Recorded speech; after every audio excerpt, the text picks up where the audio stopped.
Hi, welcome back. And one other thing I want to show you before I show you the last thing in the advanced CSS before we go to the CS3. Don't mind me. So I want to show you what we call opacity. The CSS opacity is used to actually alter the brightness of any element. And so to do that, I created, as usual, this HTML. And so what I did, this is just a paragraph, and I went ahead to add a padding and a background color for it, and that's what gave us this output.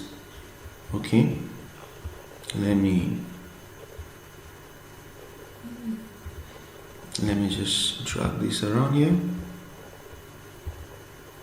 so that you can see what I'm doing. And so this is at 100%, and so I want to go ahead and let me also reduce this screen size.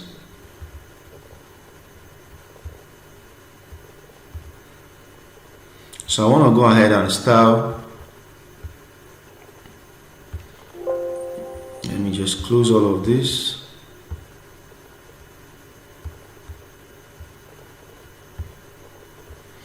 So I want to go ahead and style this and make sure that the brightness, I want to give it a little brightness. So to do that, use the declaration called opacity.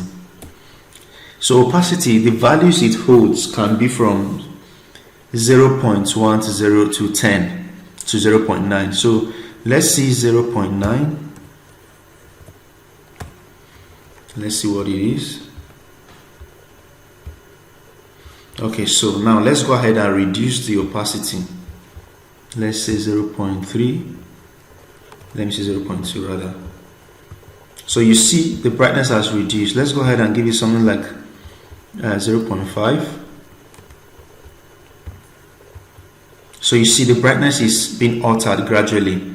So you can use opacity for any element and add your style, even image. Let me say 7. So you can pick an image and add opacity to it. Now, one other thing I want to show you is how to add opacity, how to add the opacity transparency using the RGB. When we're doing colors, I'm going to go ahead and remove this for now. So we see what the box look. When we're doing CSS, we give different kind of styling, different kind of color, and we'll give you RGBA color, right? And so I'm going to go ahead and add a color to this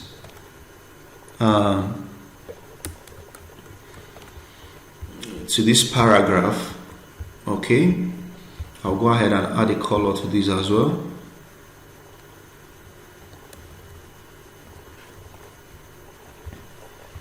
Okay, so now you can add transparency to it, or what we call opacity, by adding the same value, the same ratio here.